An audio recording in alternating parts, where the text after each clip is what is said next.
Alright lads, so today we are jumping back into Guild Quest. It's a new week, and with that we do have access to the Ranger Squad 0 Guild Quest phase for phase number 1. And then this Thursday we'll be back once more to tackle the Range Spider Guild Quest. That gives me personally a great opportunity to showcase the new Yatru, so for those that are waiting for that showcase, we will be doing it on Thursday. But this current Guild Quest phase should be relatively easy. The HP threshold hasn't been really changed that much. If you're able to beat it last time, you're definitely going to be able to beat it this time around. Especially if you maybe recently pulled some of the newer characters that have released in like the last 6-7 months. I keep doing that. No. 6-7! And by that, you know, we have access to some really good team supports that unfortunately, I'm very jealous of those that can pull it off. So what you are seeing right now is that Nanao is being used because of course she is. She's a really good team support unit. And she pairs very well with Swimsuit Misaki. Ideally, you want Misaki and Nanao in the same team because they cover each other's weaknesses to a certain extent. By that though, what I mean is that even though Nanao is a great support unit for the barriers, the heal, the extra 30 SP, the only character that can do that, the extra normal attack damage, and also the 30% more damage to Soripers, or for Soripers, also 20% summon damage. I keep forgetting that. You still need a team boost in the team. So right now I am using Tenjiro, strictly for the team boost. Tenjiro also does offer 30% more damage, but that doesn't stack with Nanao, it's the same skill. You know, if this was Misaki, I'd be getting the SA2 team boost, but I'd also be getting 20% more damage to enemies inflicted by Status One because she gives it to everyone, not specifically Soripers. And then again, if you have Swimsuit Rangiku, you can put her as an EX skill to get even more damage output. It's a very powerful combination that right now, unfortunately, I can't just pull off. I don't have every character in the game. But with that in mind, because we are having some good team support characters here, because the HP is not crazy, ridiculously high like we are going to see in Phase 2, by the way, we can just pretty much solo it with Ichigo. Of course, if you don't have Ichigo like really worked on, even if you are using Shinji should also be fine here. We might even try him out. But you pretty much can just rely on normal attack damage characters. You do have access to Ikaku and also Saruchi, who recently just returned. But right now we are using Ichigo by himself. Mai is currently 2 out of 5, so level 13 SP and focus. Going with these particular accessories and also these soul traits we can probably change. And go with this, for example. I guess I might need the 14% recharge. We'll find out if I need 14 recharge or not. I'm pretty sure last time I used it for a reason, but right now we are going with this. Previously, for the record, I did use this team, where we had Kisuke instead of Nanao. Kisuke is just here to provide 20% more strong attack damage, which to be fair, maybe Ichigo needs more because he doesn't have any Berserker built in. But right now, I just like Nanao as a character, so I'm using her. Also, I do like having the glare effect, or like the rainbow effect around the screen, you know? So with that in mind, let's see how this does go. I kind of forgot the attack pattern. I think I'm going to start off with the SA2. Strong attack 2. I think we do need to inflict status elements on every attack to basically one-shot each phase here. So I think in this case, we need Soul Bomb and then SA1. In that case, we actually one-shot. So I'm curious to know if that's because of the Nanao buff that we have, you know? And then in this case, we can just strong attack 3 and then finish off with the EX. So pretty easy, right? Using Ichigo. And then the EX waves should also be relatively easy, given that we do have attribute advantage here. How much damage are we doing? We didn't get the status spot there, nor did we get it there. I hate when that happens, by the way. Like, I have Frenzy 3 and an increased chance that I haven't gotten a strong attack. A status moment once in 4 attacks. It took 4 attacks. Sometimes that just happens. But now the enemies are instantly getting weakened. We can just sit back. We have 2 healers in our team, by the way. It has never been easier. Never been easy. That's why I'm really liking them now, especially when the HP does get, like, increased by quite a lot. Like we said with Nemu, right? I needed that protection. I needed those heals, those barriers to beat the quest's first attempts. Don't really need the heals and barriers here, right? But it helps. It helps. So with that pretty easily done, again, you only have to clear the 2 extra waves to get all the orb rewards here. But for our first attempt, 46 seconds remaining is decent. It's decent. We'll try that once more. Maybe 2 more times. I do want to at least get 50 seconds remaining for the sake of the video. Alright then, so here we go. Attempt number 2. So let's start off with the 1 and then 2. Probably don't need to use my strong attack 2 there. But it's fine. SA3 one-shot. Can we just Soul Woman straight away from the middle? Yeah, everyone goes down. At least at 2 out of 5 with the extra damage from Nanao. That's all we need. And then I guess in this case, we'll just use the EX for the weakening proc. And look at that, second attempt, 51 seconds.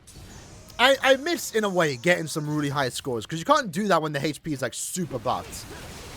Even though it's something I've done before, it does kind of, like, scratch that dopamine hit, you know? And I don't mind resetting when the Guild Quest is easy. When the enemies have, like, so much HP, You probably won't see me resetting too much. Like, a clear is fine. Or enough as is, you know? In this case, we have lost our full stamina, but we do have 2 healers on our team. So when they're ready to heal, like that, for example, we do get back up to full stamina. We get hit again, never mind. So then now should... No, she's not going to have to heal straight away. We've added some time to this run, but again, your clear time in the extra waves do not matter. So there we go. Not too bad. We'll do one more run, because right now it is buttery smooth using Ichigo and Guild Quest. Maybe this team is a little bit better for me. Again, because originally I was using Kisuke. I could try out Kisuke, I don't want him. I just like sticking with him now. I'm not sure how a 1-5 Ichigo would like, but I think that 20% summon damage is actually helping us out here. Let's just SA2 straight away. If we one-shot, lovely. That's what we want to do. Hopefully we one-shot Uetsu. Lovely. Okay, this is looking good. Soul Bomb into the 1. Okay. Hold on now. SA2. No weakening proc there, unfortunately. That should have actually killed there. That could have been really good for us. We'll finish the 5 waves. Till we can, but I'm not going to go into the extra waves. But that's ideally what we want to do with this team. And also maybe that's why I needed the 14% recharge last time. For that extra, strong attack to come back just in time. Because it is super close. But let's do one more run. Here we go. So try and get into the middle. SA1. There we go. If we can one-shot Uetsu, that'd be great. Basically did there. That was kind of crazy. Soul Bomb into the 1. SA2 into the 1. Okay. And then in this case, we can just EX, cancel SA3. The game lagged a little bit there. I don't know how that went wrong. That was actually going perfect right to the end. I think that would have been like 51 seconds. The game lagged a little bit, and I somehow flash stepped all the way to the bottom. I tried to cancel out the EX attack because the EX move that he does have, that Ichigo has, it's like a 2-parter. It does like a beam, and then it does another beam. And we only need to inflict the weakening, and then use the SA3 to one-shot the final boss. But it's fine. We'll let that run play out. And then I guess we'll try out Shinji in this Guild Quest phase. Gonna have to change the team, though. Because keep in mind, if you are using Shinji, he is not a Soripa. He does not get the buffs from the now. He gets the 30 SP. He'll get the summon damage. But he won't get the 30% damage from Tenjiro or... what's her name? Nanao. Alright then, so let's go ahead and try out Shinji. Honestly, when it comes to building Shinji in Guild Quest, at least in the sake of trying to build a team around him, it's just very awkward because, again, he is not classed as a Soripa. He is a Hollow Captain. And at least as of right now, there aren't really that many, at least from the top of my head, that buff specifically Captains and or Hollows. So in a way, we're just trying to keep it super simple in a sense that Tenjiro is strictly on the team for the team boost and also heal in case I need it. Maybe inflict paralysis. Saruchi is going to be our main normal attack damage dealer. She recently just returned. Mine's technically max extended, but I did go ahead and remove the extra 500 attacks, so basically 2 out of 5. And then Shinji, mine's 4 out of 5. I could make him better, give him 1000 focus. We might do that if we have to. But if you are using Shinji, make sure to give him damage to confuse enemies because it does increase the damage output, or lets him deal 40% more damage to enemies once you do inflict the status on them. Alright, so if we can clear all 5 waves, that would be great, but the main goal is just to clear the first 2 waves, that way we can get all the extra orb rules, So SA2, getting already a bit slower compared to, what's his name, Ichigo.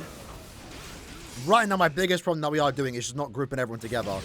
The SA1 does do a pretty good job at that, and we also can inflict status elements, like weakening, that will let Saruchi deal more damage. So once all the enemies come together like that, we can just instantly inflict them with the status elements. I don't know if he has Poise Break. I should probably check that. I think he might. I don't think he does, actually. Unfortunately, now taking a hit. We'll keep it going, though. Because Tenjiro can heal us back up to full stamina. We'll do 2 runs. This one we slow down heavy. Yeah, I don't think we do have Poise Break. So it's very, very awkward with Shinji right now. Especially with the lack of team support. If anything, we might want to give him 1000 focus. But that was a terrible first attempt. But we'll keep it going. Because maybe we can still clear the 2 extra waves. Because we do have our Soul Bomb.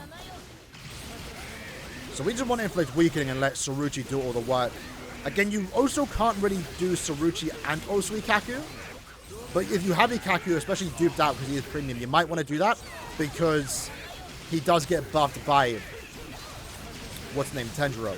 But then he only has Flurry 1. Saruchi right now has Flurry 2. But Saruchi is definitely carrying right now, doing a lot of damage. Somehow we got hit. Let's just Soul Bomb to that last bit of damage because it does do weaken defense. So we did make it to the final boss, which honestly isn't that bad. We're definitely going to try that again. So here we go. So let's SA1. That does a decent job of grouping everyone together. We'll use our 1 again just because. Again, right now there's just a bit of leftover enemies that I'm not liking. That was a good way. There we go. That's what we want to see. You kind of just want to get in that rhythm where like you group everyone together and then SA2. And your SA1 comes back each time. And when you get the weakening proc and if Saruchi's doing damage too, very good. So we're getting a little leftover enemy. It's fine though. Right now everyone's in the corner, so we'll use our SA1. Then 3. Get out the way. SA1 again. And can Saruchi finish up? There we go. So that was actually a lot better. 40 seconds remaining, basically. We have like 50 right now. With the extra 10 seconds, 48, I believe. 43, so that's not too bad. Okay, we're just going to keep our distance. Fortunately for us, we've got the barriers. That's SA3. The confusion is kind of helping us out in terms of keeping Saruchi at full stamina. There we go. SP boost, the weakening gets applied. Let's come down here. Let's use the SA1 now. Not doing too bad. We still have our Soul Bomb. Unfortunately, that's taking a hit. That could be fine, though. Hopefully, we can get back up to full stamina. Let's Soul Bomb now. Saruchi needs to come through with the damage. Unfortunately, he's now lost a lot of full stamina. So this team can pretty much work if you can assumingly stay at full stamina. It's a bit hard against Saruchi. Sorry, Kiryu. But maybe if we gave Shinji the focus stat there, we would be fine. So we're going to actually go ahead and do that right now. Also, of course, if you are using Shinji, ideally you also want to give him, you know, level 13 SP, level 13 focus, if possible, level 13 attack. Personally, I'm not doing that. Same with Saruchi, if you're also using her, technically your damage output could be higher by giving her level 13 attack and focus. So had we done that, we would have likely also beaten it. Also, in my case, because I actually manually use Saruchi there, you also can give her attack, or at the same time, you can give her damage to confused enemies, so she gets that extra 40% damage output. So let's try and make this our final attempt. Can we group everyone together like that? Think we can. And we actually do kill ourselves there. So in this case, Shinji can start coming through, start dealing more damage himself. Like that, for example. That was really good. SA1 into the 2. There's an enemy left behind. Never mind, they all get grouped together. Well, I think Saruchi came through. Let's use our 3. So Shinji don't feel too bad, honestly. It's more so the extra waves that hurt him a little bit, because I also just missed my strong attack too there. Mostly because we don't have the poise break. But he still feels relatively fine, truth be told. Especially right now because we don't have any team supporters, right? Like, no one can buff his damage output. We need to try and do as much damage as possible, staying as far away until Saruchi starts to use her barrier like she did now. Let's use our 1 into the 2. Take advantage of the weakening effects. He's still onto us. That's good. Okay, now Kiryu, hopefully she don't spam her SA3 all too much. Got my SP boost. Lovely. Into the 1. And then we'll Soul Bomb now. Unfortunately, I do take a hit. Hopefully, he can get back up to full stamina. But we do have 16 seconds. Damage is looking good enough. Into the 1. A little bit more damage. We should be fine. And then SA1. Not too bad. So, yeah, Shinji can still beat it. Obviously, Saruchi is doing a lot of carrying in the extra waves as expected. That's what normal attack damage characters are for. But if you have a 2-5, you should be fine. Even with a 1-5 Shinji, we pretty much almost beat it there, even though we kind of built the character wrong. But when I said that, that's the video for today, going over this week's Guild Quest phase. At least phase number 1. Let me know what characters and teams you use in the comments below. And I'll see you guys next time. Take care and peace.